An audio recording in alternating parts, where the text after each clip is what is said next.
Praise the lord. దేవునికి మహిమ కలుగును గాక. ఇప్పటి వరకు ఆయన సజీవమైన రెక్కల మాటన భద్రపరచబడి 3 నెలలు, మరి మార్చి నెలలో కొన్ని రోజులు, ఈ జూన్ నెలలో కొన్ని రోజులు కలుపుకుంటే 3 నెలలు అవుతుంది. 90 రోజులు దేవుని మహాకృపను బట్టి ఆయన సజీవమైన రెక్కల మాటన భద్రపరచబడి ఈరోజు ప్రభుని స్తుతించే గొప్ప భాగ్యాన్ని ప్రభు మనకిచ్చాడు. ఇక కొన్ని రోజులు 14వ తారీఖు వరకు మనము ఎవరింట్లో వాళ్ళే లాక్డౌన్లో ఉండి దేవుణ్ణి ఆరాధించడానికి 14వ తారీఖున మనం అందరం కలుసుకుందాం. దేవుని సన్నిధిలో ఇప్పటికే దేవుని సన్నిధిని సిద్ధపరిచాం.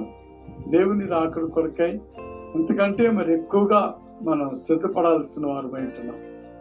ఎందుకంటే పిల్లారా, కరోనా వైరస్ అనగానే అది మన శరీరం మీద దెబ్బతీయటానికి సాతానుడు కలుగజేసిన ఆయుధం. అది శరీరాన్ని భద్రపరచుకోవడానికి, శరీరానికి ఎలాంటి అనారోగ్యం రాకుండా ఉండటానికి మనం ఎంతో మరి శాశక్తిలో కృషి చేసి ఎవ్వరు బయటికి వెళ్ళకుండా ఎవరింట్లో వాళ్ళే ఉంటూ చక్కగా 90 రోజులు గడిపాం. అయితే ఇది ఒక జబ్బు లేదా ఒక వ్యాధి రావడానికి వీల్లేదు, నాకైతే రాకూడదు అనే ఒక మంచి ఉద్దేశంతో, ఒక మంచి సదుద్దేశంతో ఎవరికన్నా వస్తే బాధపడుతూ మన వంతు మనం ప్రార్థన చేసుకుంటూ ఇంకెవరికైనా ఆ వ్యాధి సోకితే అయ్యో వాళ్ళు సురక్షితంగా మళ్ళా తిరిగి ఇంటికి రావాలి అనే ఒక మంచి సద్భావంతో మనం ప్రార్థనలు చేశాం. ఇన్ని రోజులు మనం ప్రార్థనలు చేస్తున్నాం, వాక్యాలు చెప్తూ ఉన్నాం. అనేక మంది దైవజనులు యూట్యూబ్ ద్వారా దేవుని వాక్యాన్ని అందిస్తూ ఉన్నారు.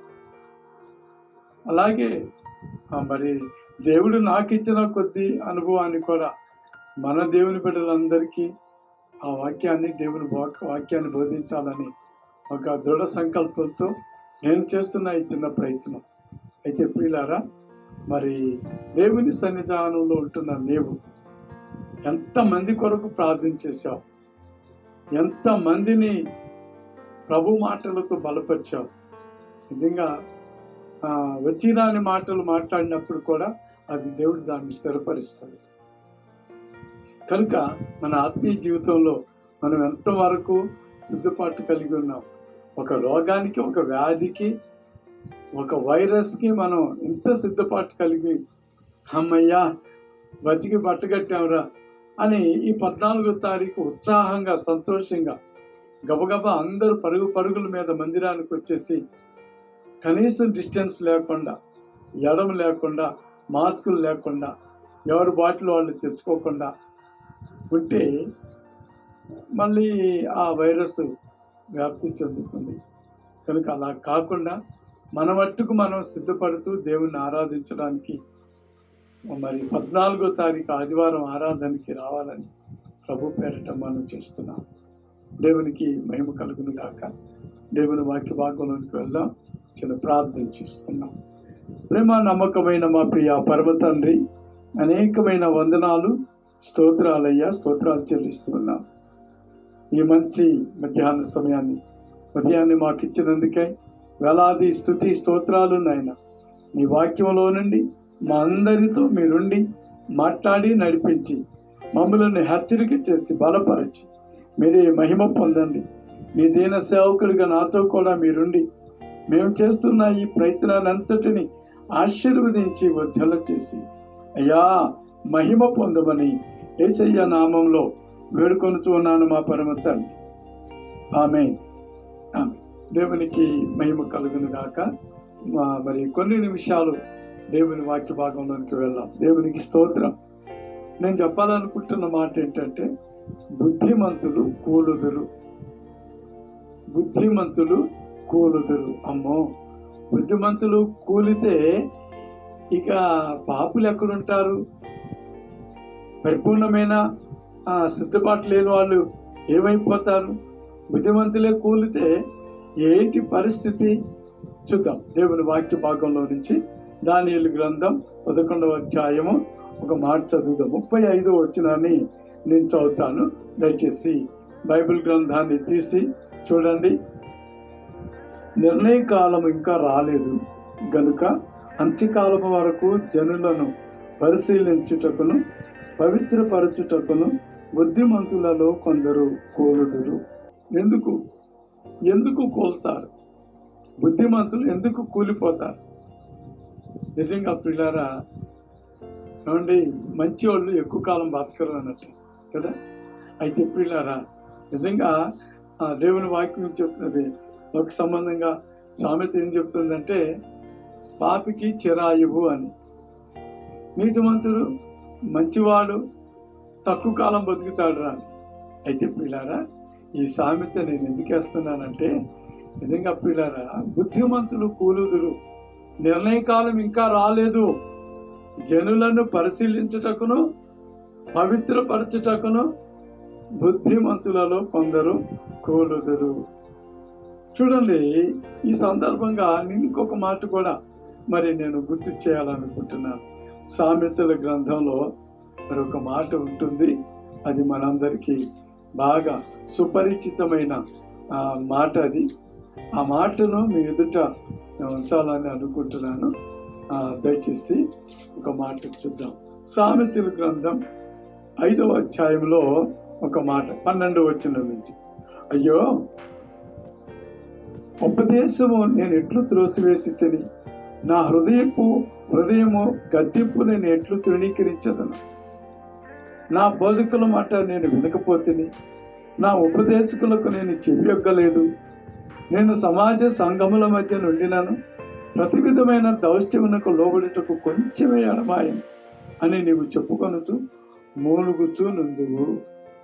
ఇక్కడ రాయబడిన మాట ఏంటంటే, నిజంగా దేవుని సేవకులు, అయ్యో ఉపదేశకులను నేను ఎట్లు త్రోసివేసి తిని, నా హృదయం దేవుని సేవకులు బుద్ధిమంతులు మంచివాళ్ళు పెద్దవాళ్ళు నాకు సలహా ఇస్తే నేను ఎందుకు పాటించలేకపోయాను అది అంటున్నాడు. అయ్యో ఉపదేశము నేను ఎట్లు తృణీకరించి తిని త్రోసివేసి తిని, నా హృదయపు గద్దింపును నేను ఎట్లు తృణీకరించి తిని, నా బోధకుల మాట నేను ఎందుకు వినలేకపోయాను, నా ఉపదేశకులకు నేను ఎందుకు చెవియొగ్గలేకపోయాను, సమాజ సంఘముల మధ్య ఉన్నాను, తర్వాత ప్రతి విధమైన దౌష్ట్యమునకు లోబడుటకు కొంచెమే అడమాయింది. ఇంతమంది చెప్తున్నా సరే వినకపోగా ఈడేవడరా నాకు చెప్తున్నాడు, ఏది నువ్వు చూసుకోవయ్యా అని అనే రోజులు ఇవి. అందుకనే దానియేలు గ్రంథంలో నిర్ణయ కాలము రాకమునిపే, నిర్ణయ కాలం ఇంకా రాలేదు కనుక అంత్యకాలము వరకు జనులను సిద్ధపరుస్తున్నారు, జనులను పరిశీలన చేస్తున్నారు, జనులను పవిత్రపరుచుతున్నారు. అరే మంచిగా ఉండండి రా బాబు, రాకడి దినాల్లో ఉన్నాం, ప్రభు రాకడి గడియల్లో ఉన్నాం, మంచిగా ఉండండి. ఆనాడు లోతు దినాల్లో కూడా గంధకపు వర్షం కురుస్తుందనంటే ఎవరూ నమ్మలేదు. దేవుడు ఈ సొదొమ గొమొర్రా పట్టణాలని నాశనం చేయటానికి సిద్ధంగా ఉన్నాడు, రండి అల్లుళ్ళారా రండి అని లోతు తన అల్లుళ్ళ దగ్గరికి వెళ్ళి పిలుస్తూ ఉంటే, లోతు అల్లుళ్ళ దృష్టికి లోతు ఎలా ఉన్నాడంటే హేళనగా ఉన్నాడు. ఎంత మంచిగా ఉంటే గంధకం కురుస్తుందా, నీ పిల్లలు కాదు ఇంకెవరినైనా చేసుకుంటాం, నువ్వు రమ్మంటే మేము రావటం ఏంటి, మా ఊరు వదిలిపెట్టి మేము ఎట్లా వస్తాం, మా తల్లిదండ్రులు ఇక్కడే ఉన్నారు, మా పొలాలు ఇక్కడే ఉన్నాయి, మా బంధువులు ఇక్కడే ఉన్నారు, వీళ్ళందరూ వదిలిపెట్టి రావటం ఏంటయ్యా అని చెప్పని లోతుని హేళన చేశారు. లోతుని పిచ్చోడి కింద లెక్క కట్టారు. ఒరే బాబు గంధకం కొరవబోతుందిరా, దేవుని సేవకులు వచ్చారు మా ఇంటికి అని అంటే ఎవరు వినలా. అలాగే నోవాహు నాటి దినంలో కూడా ఎంతో మంది ఇచ్చారు. నోవాహు ఎన్నో సంవత్సరాలు ఏ ముసలోడికి ఏం పని లేదని అనుకున్నా, ఆయన కూలిస్తే కూలికి పని చేశారు. షిప్ ఓడ కట్టడానికి దొంగలు అందించారు. పనికి కూలి ఇచ్చాడు ఆయన, కూలి తీసుకున్నారు, తింటున్నారు, తాగుతున్నారు, పెళ్లిళ్ళు చేసుకుంటున్నారు, పెళ్లిళ్ళకి ఇవ్వబడుతున్నారు. పెద్ద ప్రచండమైన వర్షం రాబోతుంది, కుంభం కురవబోతుంది, అందుకని మీరు రండిరా బాబు ఓడలోకి రండి అని అంటే ఆ నోవాహును కూడా పిచ్చివాడిని చేశారు. నోవాహును కూడా హేళన చేశారు. నోవాహును కూడా మరి ఒక విధంగా చెప్పాలంటే పనికిమాలోడి కింద లెక్క కట్టారు. అయితే ప్రియులారా, నిర్ణయ కాలం ఒకటి వస్తుంది. అందుకనే దేవుని పరిశుద్ధులు ఆ విశ్వాసుల్ని అనేక మంది జనాంగాన్ని సిద్ధపరుస్తున్నారు. ఏమండి, అంత్యకాలమునకు జనులను పరిశీలిస్తున్నారు. బాబు వీళ్ళు ఎట్టున్నారేంటి, ఇలాగుంటే ఏం బాగుంటుంది బాబు, ఇలా ఉండకూడదు నాయన, కొంచెం మర్యాదగా ఉండండి, మీ తల్లిదండ్రులు చాలా మర్యాదస్తులు, మీరెందుకు బాబు ఇలా తయారవుతున్నారు, ఇది మంచిది కాదయ్యా అని బుద్ధిమంతులు అనేక మంది ప్రజలను సిద్ధపరుస్తున్నారు. తిరుగుబాటు చేసి సేవకులను అనేకులను అవమానపరుస్తున్నారు, నిందిస్తూ ఉన్నారు, దూషిస్తూ ఉన్నారు, కొడుతూ ఉన్నారు, అవమానపరుస్తున్నారు. గ్రహం స్టెయిన్స్ ఆయన ఇద్దరు పిల్లల్ని సజీవంగా దహనం చేశారు. అనేక మంది సేవకులు ఇది మంచిది కాదు బాబు, ఇలా నడుచుకుంటే బాగుంటుంది అని చెప్తూ ఉంటే వాళ్ళ మీద తిరుగుబాటు చేస్తూ ఉన్నారు. అదే ఇక్కడ దేవుని వాక్యం మనం దానియేలు గ్రంథం 11:35-36 వచనాలు చూస్తే అది అలాగే ఉంది. అక్కడ నిర్ణయ కాలము ఇంకనూ రాలేదు కనుక అంత్యకాలము వరకు జనులను పరిశీలించుటకును పవిత్రపరచుటకును బుద్ధిమంతులలో కొందరు కూడుతూ ఉన్నారు. కారణం ఏంటి? కొంతమంది తెలిసిన వాళ్ళు ఉన్నారు, అయ్యో ఆ పాస్టర్ గారిని కుట్టారా అని చెప్పుకుంటున్నారు. ఆయన చాలా మంచోడు, ఎప్పుడు తీసినా చర్చికి వెళ్తూ ఉంటాడు, ప్రార్థన చేస్తూ ఉంటాడు, ఎవరి జోలికి వెళ్ళాడు. ఆయన ఏదో పెద్ద మనిషి ఒక మాట చెప్పాడు, ఆ మాట ప్రకారంగా మనం మెసులుకుంటే ఎంత బాగుంటుంది అనే బుద్ధిపూర్వకమైన ఆలోచన చాలా మందికి లేదు, హేళన చేస్తూ ఉన్నారు. ఈ రోజుల్లో ఇలాంటి పనులు బహుభయంకరంగా ఉన్నాయి. కనుక ప్రీతి బిడ్డలారా, బుద్ధిమంతులు ఎందుకు కూలుతారయ్యా అంటే మంచి మార్గం నేర్పించే వాళ్ళు తప్పనిసరిగా వ్యతిరేకించబడుతున్నారు. దయచేసి మరొక మాటను మనం చదువుతాం. దేవుని సేవకులు, ఒకప్పుడు ప్రవక్తలు ఏమని బోధించారంటే, మిమ్మల్ని కడుగుకొనండి, శుద్ధి చేసుకొనండి, మీ దుష్క్రియలు నాకు కనపడకుండా వాటిని తొలగించుకొనండి. యెషయా గ్రంథం 1:16-17-18 వచ్చినారు మనం చూస్తే అక్కడ ఏముందనంటే, బాబు శుభ్రం చేసుకోండి, ఏదైనా ఒక అశుద్ధాన్ని తొక్కితే బాబు కాలు కడుక్కో. చిన్నపిల్లలు వర్షం వచ్చినప్పుడు బురదలు ఆడుతూ ఉంటారు, బురదలు ఎందుకు ఆడుతున్నారు లోపలికి అని అంటూ ఉంటారు. కారణం ఏంటి? అది బురదని వాళ్ళకి తెలియదు కనుక తెలిసిన వాళ్ళు చెప్తున్నారు, అరే బాబు అది బురదరానైనా, బురదలో జబ్బులు వస్తాయి, వెళ్ళండి అని చెప్తారు.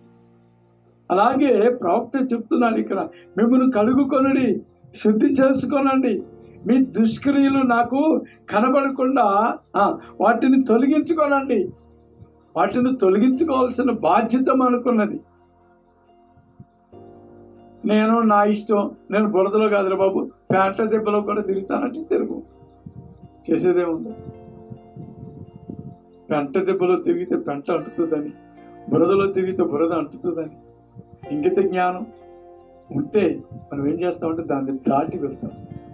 అందుకని పిల్లరా, దేవుని వాక్యం చెప్తుంది ఏంటంటే, బుద్ధిమంతులు ఎందుకు కూలతారయ్యా అంటే, నిర్ణయకాలం రాలేదంటే రాకడి దినం ఇంకా రాలేదు. అది రాకముందే ప్రభు అయిన యేసుక్రీస్తు ఈ లోకానికి వస్తున్నాడు. వచ్చినప్పుడు సంఘాన్ని తీసుకుని వెళ్తాడు. ఇక విడవబడిన వారికి బహుశ్రమలు ఉన్నాయి, విడవబడిన వారికి శోధన కాలం, విడవబడిన వారు బహుభయంకరమైన శ్రమలు పాలవుతారు. అందుకనే ఆ శ్రమలు పాలు అవ్వకముందే కొద్ది గొప్ప యేసు ప్రభుని ఎరిగి ఉన్నావు గనుక నీకు దేవుని వాక్యాన్ని బోధిస్తున్నావు. బాబు దయచేసి దేవుని మార్గంలోకి రండి. కొంతమంది అండి దేవుని మార్గంలోకి రావాలని వస్తారు, హృదయాన్ని మాత్రం దేవునికి ఇవ్వరు. అలాంటి వాళ్ళు బుద్ధిమంతులు, నీతిమంతులు, దేవుని పరిశుద్ధులు ఉన్న స్థలంలో ఉన్న వాళ్ళ హృదయం దేవునికి దూరంగా ఉంటుంది కనుక వాళ్ళు తప్పించబడరు. దయచేసి మరొక మాట ఇర్మియా గ్రంథం 4వ అధ్యాయం 14వ వచనంలో మరొక మాట మనం చదువు. యెరూషలేమా, నీవు రక్షింపబడినట్లు నీ హృదయంలో నుండి చెడుతనము కడిగి వేసుకొని ఎన్నాళ్ల వరకు నీ దుష్టాభిప్రాయములు నీవు కలిగి ఉంటావు అని అంటున్నావు. యెరూషలేమా, నీ యొక్క నీ యొక్క ప్రవర్తనను మార్చుకో. యెరూషలేమా, రక్షింపబడినట్లుగా నీ హృదయంలో నుండి చెడుతనమును తీసేసుకో. రేపు 14వ తారీఖు ప్రభురాత్రి భోజనం ఉంటే ఉండొచ్చు అని ఆలోచన చేస్తున్నాం.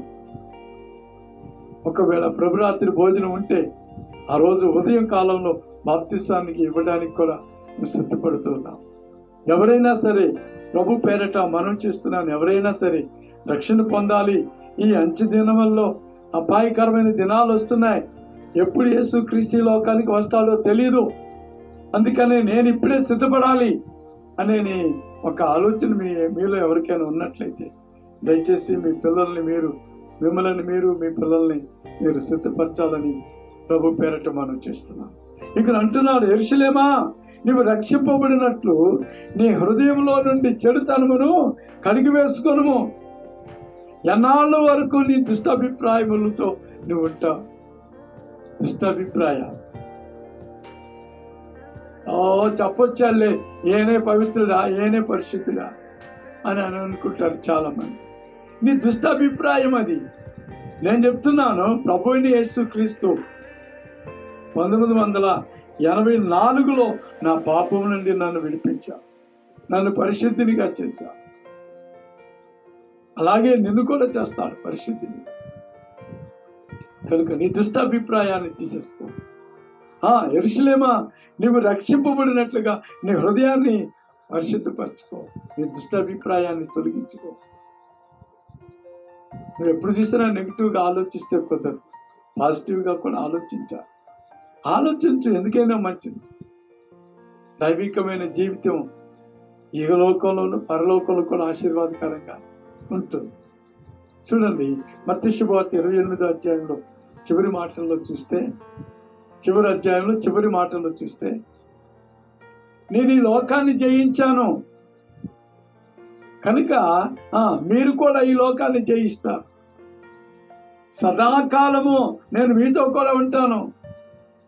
ఇహపరమందులో నాకు సర్వాధికారం ఉన్నది అని దేవుడు చెప్తూ ఉన్నారు.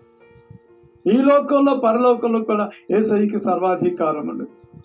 అందుకనే నువ్వు చేయవలసిన పని, ఆయన ఏం చేశాడు, ఆయనకి ఎందుకు వచ్చింది ఆ అధికారం అని అంటే, పాపాన్ని జయించా, మరణాన్ని జయించా, ఇంకా చెప్పాలంటే తీర్పును జయించాడు. ఆయన పాపాన్ని, శాపాన్ని, ఆ రుణాన్ని తీర్చేసాడు.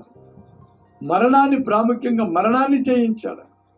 సమాధి చేయబడి 3వ దినాన ఆయన సజీవుడిగా లేచాడు. ఆయన అందుకనే ఆయనకి సర్వాధికారం ఇవ్వబడింది. కనుక ప్రియమైన బిడ్డలారా, ఈ మధ్యాహ్న సమయంలో ప్రభు నీతో మాట్లాడుతున్నాడు. ఆయన మరణాన్ని జయించిన వాడు, పాపాన్ని జయించిన వాడు. కనుక ఆయనకు ఇహపరమందును ఈ లోకంలో పరలోకంలో కూడా సర్వాధికారం ఇవ్వబడింది.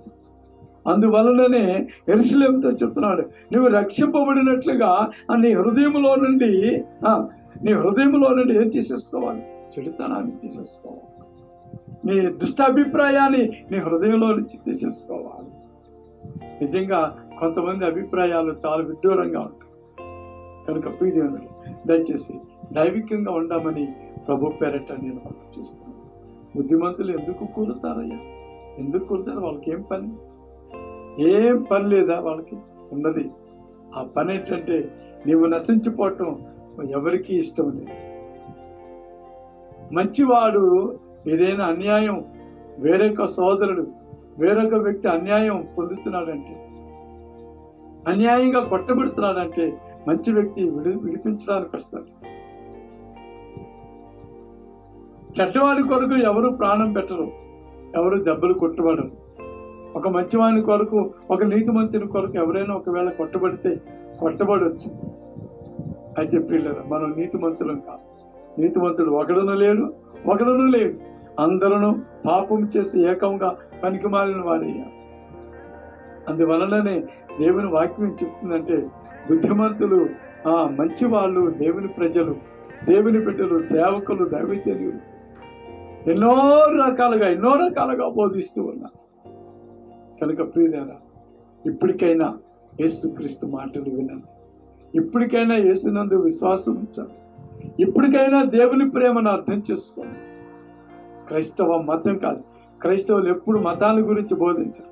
మార్గము యోహాను సువార్తలో చెప్తున్న మాట 14వ అధ్యాయం, నేను మార్గమును సత్యమును జీవమునై ఉన్నాను, నా ద్వారానే తప్ప తండ్రి యొద్దకు ఎవరును వెళ్ళరు. కనుక ఆయన మార్గము, సత్యము, జీవము. నీకు జీవముని ఇవ్వాలంటే ఆయనే, నీకు మార్గాన్ని చూపాలంటే ఆయనే సత్యాన్ని నీకు నేర్పించాలంటే ఆయనే సత్యం. కనుక ఈరోజు సిద్ధపడాలని ప్రభు పేరట నేను వాళ్ళు చూస్తున్నాను. సరే, మరొక మాట చదువుదామండి దయచేసి. అపోస్తలుల కార్యముల గ్రంథం 22వ అధ్యాయంలో 16వ వచనం, కనుక నీవు తడవు చేయటం ఎందుకు, లేచి ఆయన నామమును బట్టి ప్రార్థన చేసి బాప్తిస్మము పొందు, నీ పాపములను కడిగి వేసుకోనమని చెప్పాను. అపోస్తలుల కార్యముల గ్రంథంలో మరి ఒక విధంగా చెప్పాలంటే 9వ అధ్యాయం కూడా సేమ్ ఏ మాటలు ఉంటాయి. పౌలు సౌలుగా ఉన్నప్పుడు ఆ యొక్క దమస్కో మార్గాన వెళ్తూ దేవుని చేత దర్శింపబడతా, దేవుడు ఆయనకి దర్శనమిస్తా, దర్శనంలో మాట్లాడినప్పుడు కొన్ని విషయాలు మాట్లాడినప్పుడు ఒక విషయాన్ని నేను చెప్తాను. నువ్వు దమస్కులోకి వెళ్ళు, అననీయ అనే ఒక దైవజనుడు ఉంటాడు, ఆయన నీ కొరకు ప్రార్థన చేస్తాడు. అదే సమయంలో అననీయ దగ్గరికి దేవుడు వస్తాడు. అననీయ, సౌలు ఆ వ్యక్తి వస్తున్నాడు నీ దగ్గరికి, ఆయనకు ప్రార్థన చేయి అని అన్నట్టు. నిజంగా ప్రియులారా, సౌలుతో మాట్లాడిన దేవుడే అననీయతో కూడా మాట్లాడి. కనుక ప్రియదేవుని పెట్టాడు, అననీయతో మాట్లాడినప్పుడు అననీయ అంటాడు, కనుక ఆయన తడవ చేయటం ఎందుకు, నీకు మార్గంలో కనపడ్డ యేసే నాతో కూడా మాట్లాడాడు, నీకు ప్రార్థన చేయమని చెప్పాడు, మోకరించి ప్రార్థన చేస్తాను. ప్రార్థన చేయగానే అప్పటి వరకు కళ్ళు మూసుకుపోయాయి, కళ్ళు కనబడడం లేదు. ప్రార్థన చేసిన వెంటనే కళ్ళల్లో నుంచి 2 పొరలు రాలి కింద పడతాయి. అప్పుడు సౌలు దృష్టి పొందుతాడు.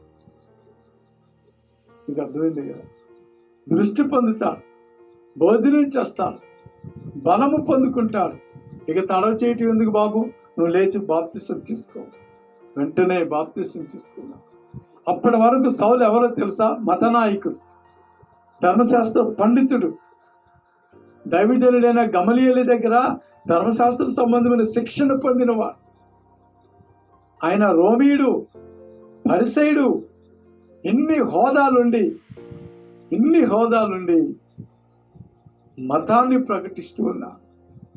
అప్పుడు యేసయ్య దమస్కు మార్గంలో దర్శించి, మతాన్ని గురించి కాదు మార్గాన్ని గురించి బోధించు, నేను మార్గమై ఉన్నాను అని చెప్పి సౌలుని యేసు ప్రభు సిద్ధపరిచాడు. తడవ చేయటం ఎందుకు బాబు, ఆలస్యం ఎందుకు, త్వరగా బాప్తిసం పొందు, సిద్ధపడు, నీ జీవితాన్ని సిద్ధపరచుకో. అకస్మాత్తుగా మరణాలు వస్తున్నాయి. ఇప్పుడేదో పురుగు చూశాను నేను ఇందాక. ఆ పురుగట ఆ శరీరంలోకి వెళ్ళి రక్తాన్ని తాగేస్తుందంట. ఉన్నదే ఇంత పురుగు, అది రక్తాన్ని ఎలా తాగుతుంది? ఒకవేళ ఆ పురుగు కుడితే విషం అయిపోతుందేమో, ఏమో చెప్పలేము. కరోనా కంటే భయంకరమైనదంట. కనుక ప్రియదేవుని బిడ్డలారా, ఒకసారి దయచేసి ప్రభు పేరిట నేను మనవి చేస్తున్నాను, ఇకనైనా రక్షణ పొందండి, బాప్తిసం పొందండి, ప్రభు రాకడ కొరకు సిద్ధపడండి బాబు. సరే, మరొక మాట చదువు. కొరింథీయులకు రాసిన 2వ పత్రిక చూద్దాం. 7వ అధ్యాయంలో 1వ వచనాన్ని మనం చదువుదాం. ఎందుకంటే ప్రియులారా, ఇక్కడ ఏముందనంటే, దేవుని భయముతోను పరిశుద్ధతను సంపూర్తి చేసుకోనొచ్చు, శరీరమునకును ఆత్మనకును కలిగిన సమస్త కల్మషము నుండి మనలను పవిత్రముగా చేసుకుందాము. దేవుని భయముతో. ఏ భయం అండి? మనుషులు చూస్తారని కాదు. అమ్మో బాప్తిసం పొందితే నువ్వు కూడా చేరావా, ఆ మతంలోకి నువ్వు కూడా పోయావా అని అంటారు. మతంలోకి నువ్వు కూడా దిగావా అని అనుకోండి. కొంతమంది అయితే బాప్తిసం పొంది, రక్షణ పొంది, అభిషేకం పొంది, సిద్ధపడి, కొంతమంది సమాజానికి భయపడుతూ బైబిల్ని దాచుకొని వస్తాం. బైబిల్ పట్టుకొని రాలేరు. బైబిల్ పట్టుకోకుండా చేతులు ఊపుకుంటూ వచ్చి మందిరంలో కూర్చొని వాళ్ళ ఆవిడతో బైబిల్ మోసుకొని వస్తూ ఉంటారు. వాళ్ళ ఆవిడ ఏం చేస్తుంది? బైబిల్ ఇచ్చి అప్పుడు వెళ్ళి మందిరంలో కూర్చొని. ఎంత బాధకరమైన విషయం! ఇక్కడ ఏమన్నది? నిజంగా ప్రియ బిడ్డలారా, ఇక్కడ ఏమన్నా? దేవుని భయముతో పరిశుద్ధతను సంపూర్తి చేసుకొనుచు శరీరమునకు ఆత్మనకు కలిగిన సమస్త కల్మంశం నుండి, సమస్త కల్మంశం, బ్రతికితే హంసలాగా బ్రతకాలండి, లేదా కాకిలాగన్నా బ్రతకాలి. సామెత ఉంది కదా, కాకి కలకాలం బ్రతికేదానికంటే హంస 6 నెలలు బ్రతికితే చాలంట. హంస విలువైనది. హంసకున్న విలువ కాకి లేదు. నీ జీవితం సమస్త కల్మంశముతో, భయముతో, దేవుని భయముతో పరిశుద్ధతను సంపూర్తి చేసుకొనొచ్చు శరీరమునకును ఆత్మకును కలిగిన సమస్త కల్మంశమును తుడిచివేసుకో. నా ఉద్దేశం ఏంటంటే, బుద్ధిమంతులు కూలిపోతున్నారు. కారణం ఏంటంటే, ఇలాంటి వాళ్ళకి బోధించి ఆఖరికి చనిపోతూ ఉన్నారు. కనుక ఒకసారి ఆలోచించి, దేవుని రాకడి దినాల్లో ఉన్నాం. ఏమండి, ప్రభు రాకడలో ఉన్నాం పిల్లలు. ఎందుకంటే పిల్లారా, నేను ఒక మాట చెప్తాను. ఏంటనంటే, బుద్ధిమంతులు కూలవలసిన పని ఏంటి? నిజంగా బుద్ధిమంతులకు దేవుడు ఒక బాధ్యతనిచ్చాడు. చూడండి, ఇంకా ఈ సందర్భంగా బైబిల్ గ్రంథంలో నుంచి ఒక మాటను మీకు చూపిస్తానండి. దానియేలు గ్రంథంలో 12వ అధ్యాయం, అంటే చివరి అధ్యాయంలో ఒక మాట ఉంది. చూడండి, 3వ వచనం. బుద్ధిమంతులైతే ఆకాశ మండలంలోని జ్యోతులను పోలిన వారై ప్రకాశించెదరు.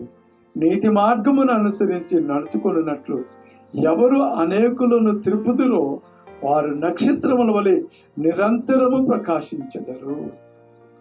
చూసారండి? కనుక ప్రియమైన బిడ్డలారా, బుద్ధిమంతులు ఆకాశ మండలములోని జ్యోతులను పోలిన వారై నిరంతరము ప్రకాశిస్తారు. ఎవరు అనేకులను త్రిపుదురో వారు నక్షత్రముల వలె నిరంతరము ప్రకాశిస్తారు. నువ్వు ప్రకాశించాలి.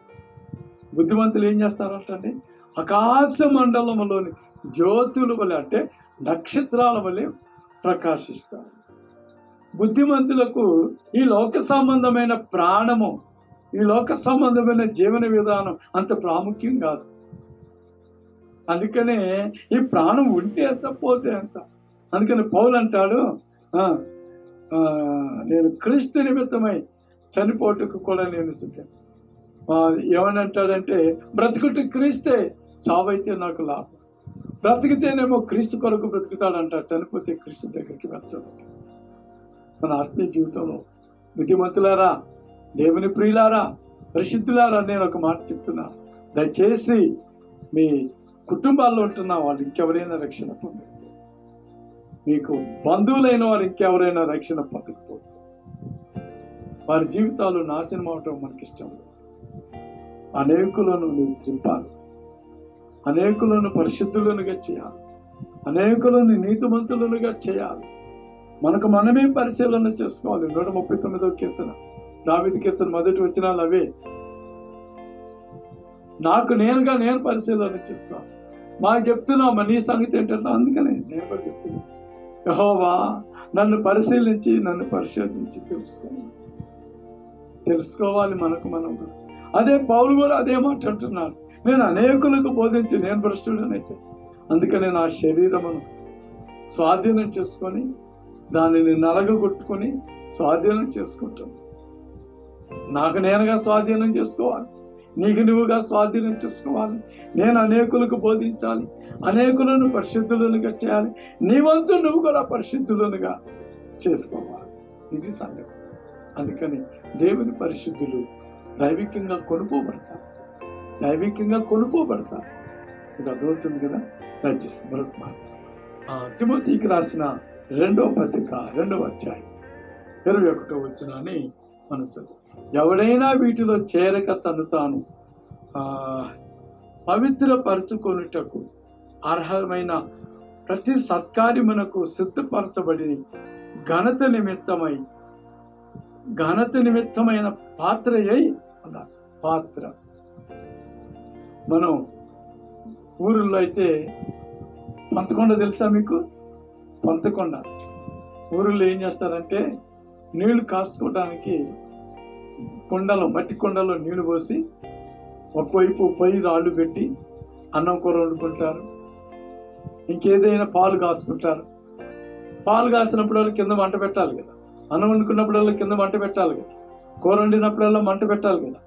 ఆ మంట వలన కుండలో, అంటే ఈ మట్టి కుండలో ఉన్న నీళ్లు మరుగుతాయి, భోజన పదార్థాలు తయారవు. ఈ నీళ్లు తోడుకొని స్నానం చేస్తూ ఉంటారు ఇంట్లో ఉన్నవాళ్ళు. స్నానం చేసినప్పుడల్లా మళ్ళీ నీళ్లు పోస్తూ ఉంటారు. అలాగా ఆ పంతకొండ ఇంట్లోదే, అది ఇంట్లో పాత్ర అది. కానీ ఎక్కడుంది అది? పొయ్యి దగ్గర ఉంది. పొయ్యి దగ్గర ఉన్న వస్తువుని ఎవరన్నా లెక్క చేస్తారా? పొయ్యి దగ్గర ఇంకోటి ఉంటుంది, ఏంటి తెలుసా? మసిగుడ్డ. ఈ మసిగుడ్డను తీసుకొచ్చి విలువలో పెడతారు ఎవరన్నా? పెట్టరు. అర్హమైన పాత్రగా ఉండాలని, విలువైన పాత్రగా ఉండాలి. ఏమండి, మంచి వెండి గిన్నెను తీసుకొచ్చి పంతకొండలాగా పెట్టుకోరు కదా. కారణం ఏంటి? అది వెండి గిన్నె, బీరువాలో దాచుకుంటారు. ఏమండి, ఇత్తడి పాత్రలు మంచినీళ్ళు తాగటానికి ఉపయోగించుకుంటారు, రాగి బిందెలో నీళ్లు తాగాలనుకుంటారు. విషయం ఏంటంటే, నీవు అర్హుడుగా, నీవు అర్హమైన దానిగా నిన్ను నీవే సిద్ధపరచుకుంటే దేవుని సన్నిధిలో అర్హమైన స్థలములో, పవిత్రమైన స్థలములో నిన్ను ఉంచుతాడు. దేవుడా, అర్హత లేని పాత్రలేమో అర్హత లేని పనులకు ఉపయోగిస్తాడు. అర్హమైన పాత్రలను అర్హమైన వాటి దగ్గర ఉంచుతాడు. గిఫ్ట్ ఎవరన్నా ఇస్తే దాన్ని తీసుకొచ్చి ఆ షోకేస్లో పెట్టుకుంటాడు. అది విలువ. మా ఫ్రెండ్ ఇచ్చాడు. నిజంగా మనం ఎంత ఆలోచిస్తున్నాం. దేవుడు నిన్ను అర్హమైన పాత్రగా చేయాలంటే నీ దుష్టత్వాన్ని, నీ మాలిన్యతను కనుక్కో, పరిశుద్ధుడిగా సిద్ధపడు, నీకు అర్హతనిస్తాడు. ప్రకటన గ్రంథంలో ఒక మంచి మాట ఉంటుంది. ఏంటనంటే, జయించు వానిని నా మందిరంలో ఒక స్తంభముగా ఉంచుతాను, జయించు వానికి జీవవృక్ష ఫలములు భుజింపనిస్తాను, జయించువానికి ఒక తెల్లని రాతిని ఇస్తాను, జయించువానికి ఆ తెల్లని రాతి మీద ఒక క్రొత్త పేరు ఇస్తాను, అది పొందిన వారికి తప్ప మరి ఇంకెవరికి తెలియదట. జయించిన వాడు జీవవృక్ష ఫలాలు తింటాడు. అతనికి ఏమాత్రం అడ్డు ఆటంకం లేకుండా పరలోకంలోకి వెళ్ళటానికి, రావటానికి, పోవటానికి అవకాశం ఉంటుంది. బాగా అర్థం చేస్తుంది. నువ్వు బుద్ధిమంతుడిగా ఉండాలనుకుంటున్నావు, దేవుని పరిశుద్ధుడిగా నువ్వు ఉండాలనుకుంటున్నావు, నీకుంటున్న మాలిన్యతను, అపవిత్రతను కడుక్కోవాలనుకుంటున్నావా? ఈరోజే మంచి రోజు, ఈరోజే మంచి రోజు. దొంగోడు ఈరోజు దొంగతనానికి వెళ్తున్నాను అని చెప్పని దేవుడి దగ్గరకు వచ్చి మొక్కుకొని పోతాడు. వాడికి అది మంచి రోజు. కానీ ప్రియులారా, నీకు ప్రతిరోజు మంచి రోజు. సిద్ధపడి ఇప్పుడన్నా వస్తావా? వస్తే ప్రభు నిన్ను ఆశీర్వదిస్తావా? వచ్చేసి మరొక మాట చదువుదామండి. యాకోబు రాసిన పత్రికలో 4వ అధ్యాయం 8వ వచ్చి చూడండి. దేవుని యొద్దకు రండి, అప్పుడు ఆయన మీ యొద్దకు వస్తాడు. దేవుని దగ్గరికి రండి, అప్పుడు మీ దగ్గరకు వస్తాడు. దేవుడు ఎక్కడ ఉన్నాడండి? ఎలా కనపడతాడు? ఎలా వస్తాడు ఆయన దగ్గరికి? అసలు నువ్వు వస్తే ఆయన వస్తాడు నీ దగ్గర. నువ్వు రా, వస్తే నీ మనసులోకి వస్తావు, నీ హృదయంలోకి వస్తావు, నీ ఇంటిలోకి వస్తావు. జక్కయ్య అనే ఒక సేల్ ట్యాక్స్ ఆఫీసర్ ఉన్నాడు. ఆయన పొట్టివాడు, యేసు ప్రభుని చూడాలని వాంఛ ఉన్నదని ఆ రోడ్డు పక్కన ఉంటున్న ఒక మేడి చెట్టు ఎక్కి ఆయన్ని చూడాలనుకుంటున్నాడు. యేసు క్రీస్తు ఆ మేడి చెట్టు దాకా వచ్చి కళ్ళు పైకెత్తి చూసి జక్కయ్యను చూసి, జక్కయ్యకున్న ఆసక్తిని చూసి, జక్కయ్య దిగిరా, ఈరోజు నేను మీ ఇంటికి వస్తాను, మీ ఇంటిలో నేను బస చేయాలి, దా త్వరగా రా అని పిలిచి దేవుని దగ్గరకు వచ్చాడు కనుక ఆయన వాళ్ళ ఇంటికి వెళ్ళాడు. ఎంత గొప్ప సంగతి! ఇదిగో జక్కయ్య నిజముగా ఇతడు అబ్రహాము కుమారుడు అని ఎంచబడ్డాడు. కానీ జక్కయ్యకున్న ఉద్యోగం ఏంటి తెలుసా? Sale tax office. అన్ని డబ్బులు వసూలు చేసే పని ఆయన. నిజంగా ఆయన ఏమన్నారంటే లంచగొండోడు అన్నారు. వీడు పాపిస్తోడు అని అన్నారు ఆయన. కానీ యేసుప్రభు ఏమన్నారు తెలుసా? ఇతడు అబ్రహాము కుమారుడు అని చెప్తున్నారు. యేసయ్య దగ్గరికి ఆయన ఎప్పుడైతే వచ్చాడో, యేసు వాళ్ళ ఇంటికి వెళ్ళాడు. వెళ్ళడం మాత్రమే కాకుండా అతనుకుంటున్న జీవితాన్ని మార్చేశా. నీ జీవితం మారాలి. నేను తాగుతానే ఉంటానండి, నేను తిరుగుతానే ఉంటానండి, నేను పేకాడుతానే ఉంటానండి, ఆయన నా దగ్గరికి రమ్మనంటే అపవిత్రుడా నీ దగ్గరికి ఎందుకు వస్తాడు ఆయన? నీవు పవిత్రుడుగా ఉండాలి అని ఆయన దగ్గరికి వస్తే అప్పుడు ఆయన నీ దగ్గరికి వస్తాడు. నిజంగా పిల్లలకి ఒక మాట ఉన్నది, దేవుని యొద్దకు రండి అప్పుడు ఆయన మీ యొద్దకు వచ్చును. పాపులారా మీ చేతులను శుభ్రపరచుకోండి, ద్విమనస్కులారా మీరు పరిశుద్ధపరచుకోండి. ద్విమనస్సులు, రెండు మనసులు. ప్రభుని నమ్ముకున్నామా వద్దా? ఒకవేళ నమ్ముకుంటే మన వాళ్ళందరూ ఏమనుకుంటారు? చుట్టాలందరూ ఏమనుకుంటారు? మా పెద్ద ఆయన ఏమనుకుంటారు? ఇంటి ఆయన ఏమనుకుంటారు? నరకానికి వెళ్తే ఇంటి ఆయన ఏమనుకుంటారు? నరకానికి వెళ్తే పెద్ద ఆయన ఏమనుకుంటారు? నరకానికి వెళ్తే ఊరు వాళ్ళు ఏమందరూ అనుకుంటారు? ఒకళ్ళు బాగుపడితే ఓర్చుకోలేని వాళ్ళు చాలా మంది ఉన్నారు, చెడిపోతే నవ్వే వాళ్ళు చాలా మంది ఉన్నారు. కనుక అప్రీతి అంటాడు, నువ్వు చెడిపోతేనే సహించలేనోడు, నువ్వు బాగుపడితే సహించలేనోడు, నువ్వు చెడిపోతే నవ్వేవాడి జోలికి నీకెందుకు? నేను నీవే ప్రభుకి అప్పగించుకో, నీకు నువ్వే ప్రభు దగ్గరికి వచ్చాయి. ప్రభు నీతో మాట్లాడుతాడు, ప్రభు నీతో ఉంటాడు. ఇంకొక మాట కూడా మనం అక్కడ చూస్తాం. ఏంటంటే దేవుడు ఏమన్నాడంటే యాకోబు రాసిన పత్రికలో, పరిశుద్ధపరచుకుని వ్యాకులు పడుడి, దుఃఖపడుడి, ఇవన్నీ చేసుకుంటే ఆయన మీ దగ్గర పశ్చాత్తాపం. చేసిన తప్పు కుక్క ఎవరినైనా కరిసి అంత దూరం వెళ్ళిపోయి మళ్ళీ వెనక్కి వచ్చి అయ్యో సారీ నేను కరిశాను అని అంటుందా? అన్నది కదా. దానికి మనస్సాక్షి లేదు. కనుక ఒక చిన్న పొరపాటు చేస్తే, ఒక మంచి వ్యక్తికి అపకీర్తి చేస్తే, ఒక మంచి వ్యక్తి మంచి స్నేహితుడికి ఏదైనా ఒకటి పని చేస్తే నీ మనస్సాక్షిని గర్తిస్తుంది. అనవసరంగా మంచి స్నేహితుడిని నేను పోగొట్టుకున్నాను. మనస్సాక్షి గర్దిస్తుంది. నీ మనస్సాక్షి నీతో మాట్లాడుతున్నప్పుడు పవిత్రపరచుకో, వెళ్ళి సారీ అని చెప్పగలవా? క్షమించమని అడిగినంత మాత్రాన నువ్వేమీ తక్కువ వాడివేమి, తక్కువ దానివేమి కాదు. విషయాన్ని అర్థం చేసుకో. క్షమించమని అడిగిన వాడు గొప్పడా? క్షమించానులే అని అన్నవాడు గొప్పవాడు అంటే నాకు తెలిసి క్షమించమని అడిగిన వాడి గొప్ప. కారణం ఏంటంటే అతడు తన హృదయంలో నొచ్చుకొని తన మనస్సాక్షిని గద్దిస్తున్న మనస్సాక్షి యొక్క గద్దింపును మనసులో పెట్టుకొని ఏనాటికైనా సరే నా స్నేహితుడిని నేను కలుసుకుంటాను అని చెప్పేసాను. తన మనస్సాక్షి గద్దించినప్పుడల్లా, ఆ స్నేహితుడు గుర్తొచ్చినప్పుడల్లా, మనస్సాక్షి గద్దిస్తున్నప్పుడల్లా వెళ్ళి నేనే నా స్వయంగా వెళ్ళి నా స్నేహితుడిని కలుసుకుంటాను, సారీ అని చెప్తాను.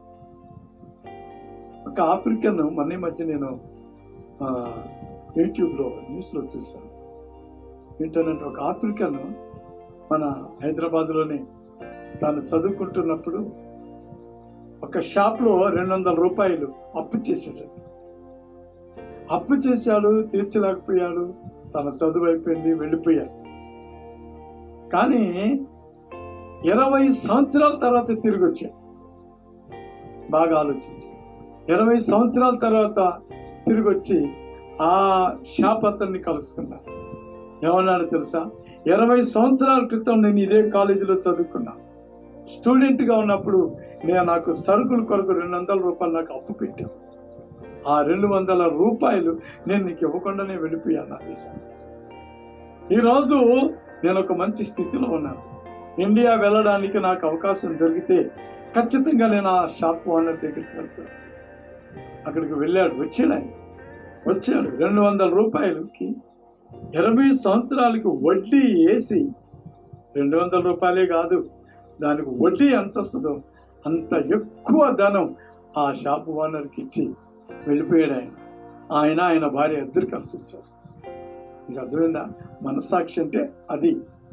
నీ మనస్సాక్షి నిన్ను గద్దించినప్పుడు, నీ మనస్సాక్షి నీతో మాట్లాడుతున్నప్పుడు, నీ అంతరంగం నిన్ను గద్దిస్తూ ఉన్నప్పుడు ఒక్కసారి నీ మనసును తిప్పుకో. ప్రభు తప్పనిసరిగా నిన్ను ఆదరిస్తాడు. అదే చెప్తూ యాకోబు తన పత్రికలో చెప్తున్న మాట అదే. ద్విమనసుకులారా, 2 మనసులతో ఉండమాకండి. పాపులారా, మీ చేతులు కడుక్కోనండి. తిరిగి రండి, ఆయన తిరిగి రండి. మీరు వచ్చి ఏడ్చి ప్రార్థన చేయండి. ప్రభు మీతో మాట్లాడుతుంది. చిరుగా ఇంకొక మాట చెప్పి ముగిస్తాను. ఎందుకంటే పిల్లలు, మన ఆత్మీయ జీవితంలో మంచి సందర్భాలు ఇవ్వండి. దేవుడు మనకిచ్చే గొప్ప అవకాశం. ఇలాగ చెప్తూ సహించలేని వాళ్ళు బుద్ధిమంతులను చంపేస్తున్నారు. అందుకనే బుద్ధిమంతులు కోరదు, గుట్టిగా కాదు, బుద్ధిమంతులు కోరుతున్నారు. నీ కొరకే మంచి వాళ్ళు నశించిపోతున్నారు. నీ కొరకే సద్భావం కలిగిన మనుషులు నశించిపోతున్నారు. ఇంకొక మాట చెప్తాను. యోహాను రాసిన మొదటి పత్రికలో 3వ అధ్యాయంలో 3వ వచనం నుండి, ఆయన యందు ఈ నిరీక్షణ పెట్టుకుని ప్రతి వాడును ఆయన పవిత్రులై ఉన్నట్టుగా తను తాను పవిత్రునిగా చేసుకున్నాడు. ఏంటండి? ఆయన యందు ఈ నిరీక్షణ పెట్టుకున్నవాడు.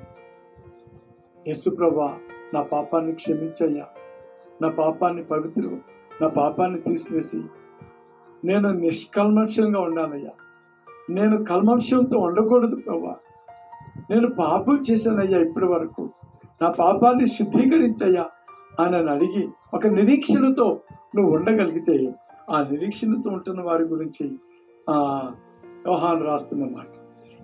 ఆయన యందు ఈ నిరీక్షణ పెట్టుకొనిన ప్రతి వాడును ఆయన పవిత్రుడై ఉన్నట్టుగానే తనను తాను పవిత్రునిగా చేసుకున్నాడు, పరిశుద్ధునిగా చేసుకోవాలి. ఏ రోజు నుంచి నేను సిగరెట్ తాగను, ఏ రోజు నుంచి నేను మత్తు పానీయ సారా తాగను, ఈ రోజు నుంచి బూతులు మాట్లాడు, ఈ రోజు నుంచి నేను చక్కగా మందిరానికి వెళ్తాను, ఈ రోజు నుంచి దేవుణ్ణి నమ్ముకుంటాను, ఈ రోజు నుంచి ఇప్పటి వరకు ఏదో అయిపోయింది. కరోనాకు ముందు, కరోనా తర్వాత నీ జీవితాన్ని మార్చు. ఈ 3 నెలలకే కిందకి మీదకి అయిపోయారే, ఈ 3 నెలలకే తర్జన చేసుకున్నారే, ఎక్కలేని డబ్బులన్నీ బయటికి తీసి కొనుక్కొని వండుకొని తింటున్నారే. ఒకప్పుడు స్కైలా పడిద్ది అంటే ఎక్కలేని మేకల్ని, ఎక్కలేని గొర్రెల్ని, ఎక్కలేని కోళ్ళని, ఎక్కడ లేని తిండి పదార్థాలని తయారు చేసుకొని ఉన్న డబ్బులు మొత్తం తీసి ఖర్చు పెట్టుకొని తిని తాగి ఉంటే తీరా స్కైలా పోయి ఒక సముద్రంలో పడి. ఈ కరోనా వైరస్ కూడా కొద్ది రోజుల వరకే, వ్యాక్సిన్ వచ్చేంత వరకే, ఆ తర్వాత బాగైపోతుంది. అప్పటి వరకు నీ పరిస్థితి ఏంటి? ఈ నెలాఖరు వరకు ఉంది కనుక అప్పటి వరకు నీ పరిస్థితి ఏంటి? సిద్ధపడకపోతే ఇక్కడ విడవబడతాను. ఇద్దరు తెలుసు కదా, తిరగలి విసిరుదురు, ఒకరు ఎత్తబడుదురు, ఒకరు విడవబడుదురు. ఇద్దరు పొలములు పని చేస్తారు, ఒకరు ఎత్తబడతారు, ఒకరు విడవబడతారు. సిద్ధపడిన వాడు ఎత్తబడతాడు, సిద్ధపడిన వాడు విడవబడతాడు. 10 మంది బుద్ధిలు గల కన్యకులు బైబిల్లో ఉంది, మత్తయి శుభవార్త 25వ అధ్యాయం. 10 మంది బుద్ధిమంతులే, కానీ సిద్ధపడింది మాత్రం 5గురే. మేము సిద్ధపడ్డాములే అని అనుకున్నారు చాలా మంది, 5గురు అనుకున్నారు. వాళ్ళు అంటున్నారు గబగబా పరుగున వచ్చి, అమ్మా సహోదరుడా, నీ దగ్గర నూనె ఉంది కదా, దయచేసి నాకు కొంచెం నీకు నా నూనెలో కొంచెం నీకు ఇస్తే నాకు నూనె తక్కువ అవుతుంది, అందుకని అమ్మే వాళ్ళ దగ్గరికి వెళ్ళి కొనుక్కోమా. అమ్మేవాడు ఎవడు ఉంటాడు? సేవకులు ఉండరు కదా. కనుక అమ్మే వాళ్ళ దగ్గరికి వెళ్ళారు, వాళ్ళు చెప్పినట్టుగా వెళ్ళారు. తిరిగి వచ్చే లోపల వీళ్ళు లేరు, పెళ్లి కుమారుడు కూడా లేరు. అంటే పెళ్లి కుమారుడు వచ్చాడు, సిద్ధపడిన వాళ్ళని తీసుకొని, ఆయన డ్యూటీ అది. వస్తున్నాడు, తీసుకొని వెళుతున్నాడు. ఎవరిని తీసుకొని వెళ్తాడు? సిద్ధపడిన వాడు. కనుక నువ్వు సిద్ధపడకపోతే ఏ రోజైనా సిద్ధపడు, ప్రభు రాకడ కొరకే ఎదుర్చి. బుద్ధిమంతులు కూలుదురు, ఎందుకనంటే వాళ్ళ వలె అనేకులను బుద్ధిమంతులుగా చేయలే. ఈ ప్రక్రియలోనే బుద్ధిమంతులను అనీతిమంతులు, దుష్టులు వారి మీద పడి చంపుతారు. చిన్న ఉదాహరణ చెప్పి నేను ముగించేస్తాను. హేబెల్, కయ్యోను ఇద్దరు ఆదాము హవ్వల పిల్లలే. దేవుడు సృష్టించిన సృష్టిలో మానవ జాతిలో మొట్టమొదటి మనుషులు ఆదాము. వారి తర్వాత హేబెల్, కయ్యోను. నిజంగా పిల్లల కయ్యోను క్రియలు మంచివి కాదు కనుక అతని కోపం వచ్చింది. కోపం ఎప్పుడైతే వచ్చిందో పాపము పొంచి ఉంది.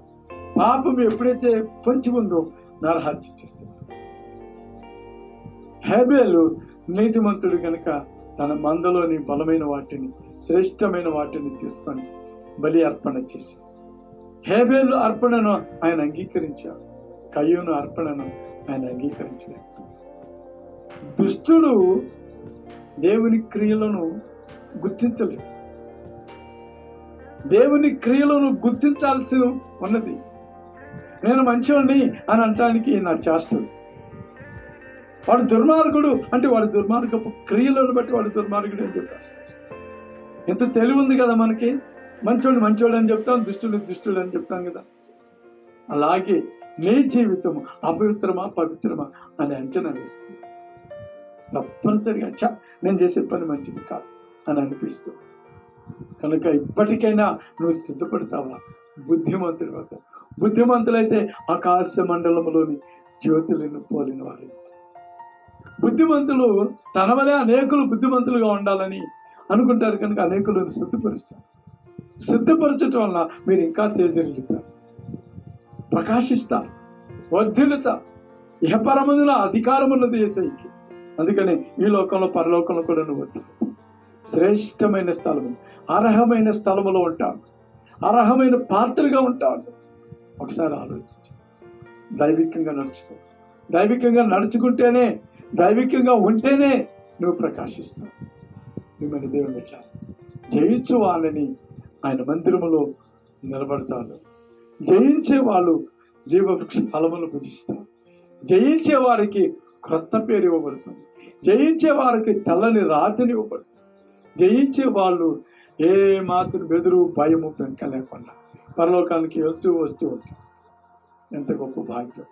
ఇంత కష్టపడి ఒక ఆయనట ఇంత కష్టపడి ఇంటెరగ తెచ్చాడు. మన ఆత్మీయ జీవితంలో ఇంటెరగ తెచ్చిపోవడానికి కాదు, ఎంత బతికి ఇంటెరగ తెచ్చాడంట. కనుక ఒకడు 100 మంది పిల్లలను కానీ దీర్ఘాయుష్యమంతుడై చిరకాలము జీవించినాను, సరైన రీతిగా సమాధి చేయబడకపోతే అతని గతి కంటే పడిపోయిన పిండం గతి మేలు. నీ జీవితం పడిపోయిన పిండం లాగను, ఇంటెరగ తెచ్చిన లాగను ఉండకూడదు.